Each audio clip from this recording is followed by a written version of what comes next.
அஸ்ஸலாமு அலைக்கும் வரஹ்மத்துல்லாஹி வபரகாத்துஹு. அன்புக்குரிய சகோதர சகோதரிகளே, அல்லாஹுவின் கோபத்தை அணைக்கக்கூடிய ஏதாவது வார்த்தைகள் இருக்கிறதா? அல்லாஹ் நம்மீது அருளை கொட்டுவதற்குரிய வார்த்தைகள் ஏதாவது இருக்கிறதா? இன்னும் சொல்ல போனால், இந்த அல்லாஹினுடைய திருநாமம் ஒன்று எனக்கு சொல்லித்தாருங்கள், அதை சொல்லி சொல்லி நான் அல்லாஹவை அழைக்க வேண்டும், என் தேவைகளை கேட்க வேண்டும், அல்லாஹ் எனக்கு அதன் மூலம் பதில் கிடைக்க வேண்டும் என்று ஏதாவது ஷார்ட் அண்ட் ஸ்வீட்டாக இருக்குதா அப்படின்னு கேட்டால் நிச்சயமாக இருக்குது. அந்த வார்த்தைகளைத்தான் இன்று இந்த காணொளியில் படிக்கப் போகிறோம். தொடர்ந்து இறுதி வரை பாருங்கள். மிகப்பெரிய நமக்கு தன்னம்பிக்கையையும் அல்லாஹுவின் மீது இருக்கக்கூடிய அந்த அன்பையும் பாசத்தையும் நமக்கு கூட்டித்தரக்கூடிய வார்த்தைகளை நாம் தெரிந்து கொள்ளப் போகிறோம். வாருங்கள், காணொளிக்குள்ளே போகலாம்.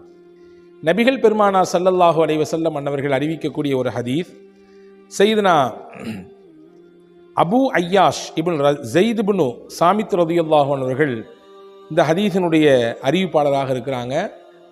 திர்மிதி ஷரீஃபிலே இந்த ஹதீஸ் பதிவாக இருக்கிறது. இந்த அபு ஐயாஷ் ரலியல்லாஹு அன்ஹு என்ற சஹாபி ஒரு நாள் தொழுதுட்டு இருக்கிறாங்க. தொழுது முடிச்சுட்டு எல்லாருமே என்ன செய்வோம்? துவா செய்வோம் இல்லையா? எந்த தொழுகைக்கு பின்னாலும் துவா கண்டிப்பாக இருக்க வேண்டும். ஆனால் இன்னைக்கு அவசரத்தில் பல பேர் எப்பண்டா இமாம் சலாம் கொடுப்பாருன்னு சொல்லி சலாம் கொடுத்த கையோடு எந்திரிச்சு ஜமாத்தை அப்படி களைச்சி விட்டுட்டு ஓடுறத வெளியே போகிறத பார்க்குறோம்.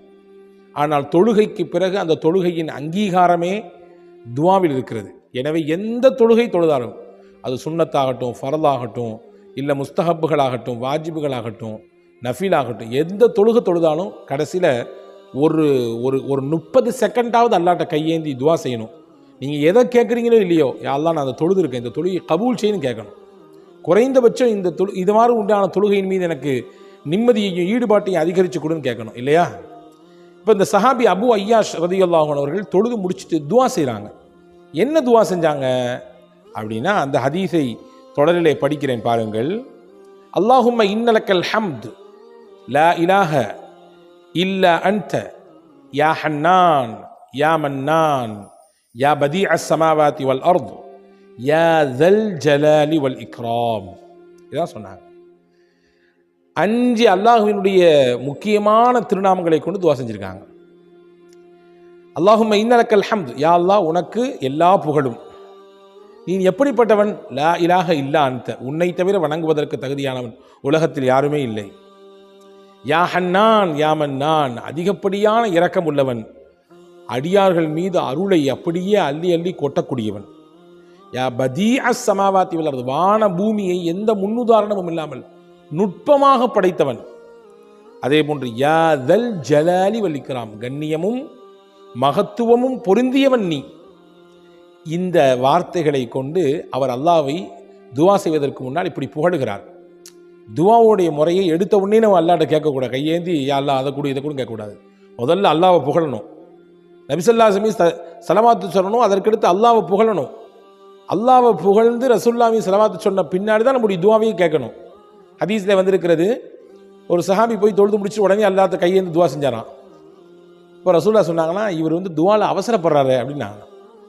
இப்போ ரசூலுல்லாஹ் சொல்லி கொடுத்தாங்க, துவா எப்படி செய்யணும்னு சொல்லி கொடுத்தாங்க. இன்ஷா அல்லாஹ் தனியாக ஒரு காணொளியிலே அது சம்பந்தமாக விரிவாக பார்ப்போம். இங்கே இவர் துவாவை கேட்பதற்கு முன்னால் இப்படியான அல்லாஹ்வின் புகழ் திருநாமங்களை சொல்லியிருக்கிறார். ரசூலுல்லாஹ் சொன்னாங்க, இதை கேட்டுட்டு சொன்னாங்க, லக்கத் தஅல்லாஹ பி இஸ்மிஹில் ஆலம், இவர் அல்லாஹ்வை எப்படி அழைத்து விட்டார் தெரியுமா? அவனுடைய இஸ்முல் ஆலமை கொண்டு அழைத்து விட்டார். அல்லாஹ்விற்கென்று மகத்துவமான ஒரு பெயர் இருக்கிறது. எப்படிப்பட்ட மகத்துவமான பெயர் தெரியுமா? அல்லதி இதா துஇய பிஹி அஜாப வசுஇல பிஹி ஓத்திய, அந்த பெயரை கொண்டு அல்லாஹ்வை கூப்பிட்டால் அல்லாஹ் அவருக்கு பதில் கொடுப்பான், அவருக்கு தேவையை நிறைவேற்றி தருவான் என்று சொன்ன அந்த ஒரு திருநாமம் இதிலே இருக்கிறது என்று ஹஜ்ரத் ரசூலுல்லாஹி ஸல்லல்லாஹு அலைஹி வஸல்லம் சொன்னாங்க. 4 வார்த்தை இருக்குங்க. லா இலாஹ இல்லான்னு இருக்குது. அதுக்கடுத்து யா ஹன்னான் யா மன்னான் இருக்குது. 3வது யா பதீஅ ஸமாவாதி வல் அர்த் இருக்குது. அதுக்கடுத்து யா ஸல் ஜலாலி வல் இக்ராம். இந்த 4ல் எது அந்த அல்லாஹ்வுடைய மகத்துவமான பேர் என்றால் அறிஞர்கள் சொல்கிறார்கள், அல்லாஹ்வின் மகத்துவமான இஸ்முல் ஆலமாக இருக்கலாம். இது எது? யா ஹன்னானு யா மன்னான் யா ஹன்னானு யா மன்னான் அதிகப்படியான இரக்கம் உள்ளவனே, அதிகப்படியான அருளை கொண்டவனே, அதிகப்படியான அடியார்கள் மீது அருளை பொழியக்கூடியவனே என்ற அர்த்தம் கொண்ட யா ஹன்னானு யா மன்னான், யா ஹன்னானு யா மன்னான், இது அல்லாஹுடைய இஸ்முல் ஆதம் சொல்றாங்க. இஹ்யா உலூமுத்தீன் என்ற நூலிலே ஒரு செய்தி வந்திருக்கிறது. ஹஸரத் ஹஸனுல் பஸரி ரஹிமஹுல்லா அவர்கள் சொல்லக்கூடிய ஒரு செய்தி. இது இன்னுமா இந்த வார்த்தை இன்னும் நம்மளுக்கு இந்த விஷயத்தை உறுதிப்படுத்துது பாருங்களேன். அல்லாஹு தாலா நரகத்திலே ஒரு மனிதரை 1000 ஆண்டுகள் போட்டு வேதனை செய்தானாம். அவர் செய்த பாவத்திற்கு, அவர் செய்த குற்றத்திற்கு தண்டனையாக நரகில் போட்டு அவரை வேதனை செய்தான். உச்சகட்டமாக அந்த வேதனைகளை எல்லாம் கடந்து அந்த 1000 வருடத்தை நெருங்கக்கூடிய நேரத்திலே அந்த மனிதருக்கு இப்படி ஒரு யோசனை வந்துச்சான். அல்லாவை இப்படி சொல்லி அழைச்சாராம், யா ஹன்னானு யா மன்னான், யா ஹன்னானு யா மன்னான், இப்படி சொல்லி அழைச்சாராம். யா அல்லாஹ், இரக்கமானவனே, கருணை காட்டக்கூடியவனே, அடியார்கள் மீது அருளை பொழியக்கூடியவனே, எனக்கு இப்படியான வேதனை இருக்குதே, இத்தனை ஆண்டுகளாக அந்த வேதனை அனுபவிச்சுட்டு இருக்கனே, எப்படியாவது என்னை இங்கேருந்து வெளியேற்றுறேன் அப்படின்னு சொல்லி இந்த விஸ்மை, இந்த அல்லாவின் திருநாமத்தை சொல்லி அழைத்தாராம். அல்லாஹு தாலா அந்த இஸ்முக்குடைய பரக்கத்தை கொண்டு, யா ஹன்னானு யா மன்னான், இந்த வார்த்தையினுடைய பரக்கத்தை கொண்டு அல்லாஹு தாலா அந்த மனிதரை அந்த நரக வேதனையிலிருந்து பாதுகாத்தான், வெளியேற்றினான், அவருக்கு நரகத்தை விட்டு மொத்தமாக விடுதலை கொடுத்தான் என்ற செய்தியை ஹஸனுல் பஸரி ரஹிமஹுல்லா என்கின்ற அந்த மகத்தான இமாம் அவர்கள் சொல்கிறார்கள். இதை ஹஜ்ரத் இமாம் கஸாலி ரஹிமஹுல்லா தன்னுடைய இஹ்யாவிலே பதிவு செஞ்சுருக்காங்க. எனவே அன்பான சகோதரர்களே, இந்த காணொலியில் நமக்கு ஒரு பெரிய உற்சாகம் கிடைச்சிருக்கு.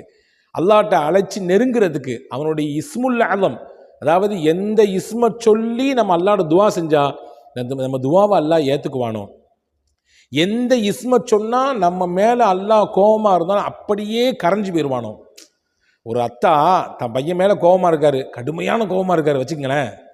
அந்த பையன் ஒரு ட்ரிக்ஸை தெரிஞ்சு வச்சுருக்கான். என்ன அப்படின்னா, நம்ம அத்தாவுக்கு எதை பிடிக்குமோ அதை செஞ்சு அவரை இந்த கோபத்திலேருந்து வெளியேற்றணும், அந்த கோபத்திலேருந்து கீழே இறங்க வைக்கணும். அதை கரெக்டாக பையன் தெரிஞ்சு வச்சுருக்கான். அதை கரெக்டாக அவன் செஞ்சிட்டான். செஞ்சு முடித்தோடனே அவருக்கு உச்சத்தில் இருந்த கோபம், அந்த செயல் அவருக்கு ரொம்ப பிடிக்குன்றதுனால அதை செஞ்ச உடனே அப்படி கோபம்லாம் தணிஞ்சு கீழே இறங்கிடுறாரு. இல்லையா? பார்க்கிறோமா இல்லையா?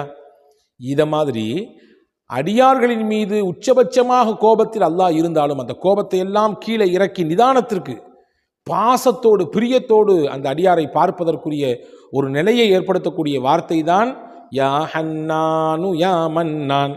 இந்த வார்த்தை அல்லாஹ்வின் கோபத்தை அணைக்கும் மட்டுமல்ல, நாம் கேட்டால் என்ன கிடைக்க வேண்டும் என்ற எண்ணத்தில் கேட்கிறோமோ அதற்கு முன்னால் இந்த வார்த்தையை பலமுறை சொல்லிவிட்டு, குறைந்தபட்சம் என்னிடத்தில் கேட்டால் ஒரு 100 தடவை ஒரு இடத்திலே அமர்ந்து இதை சொல்லிவிட்டு அல்லாஹ்விடத்திலே துவா செய்தால் நிச்சயமாக அந்த துவாவிற்கு மிகப்பெரிய அங்கீகாரமும் பதிலும் கிடைக்கும் என்பதை இந்த ஹதீதுகள் நமக்கு விளக்கித் தருகிறது. வல்ல அல்லாஹ் தௌஃபீக் செய்வானாக. இதை பின்பற்றக்கூடிய நல்ல வாய்ப்பை உங்களுக்கும் எனக்கும் எல்லா மக்களுக்கும் தருவானாக. வஸ்ஸலாம். அஸ்ஸலாமு அலைக்கும்.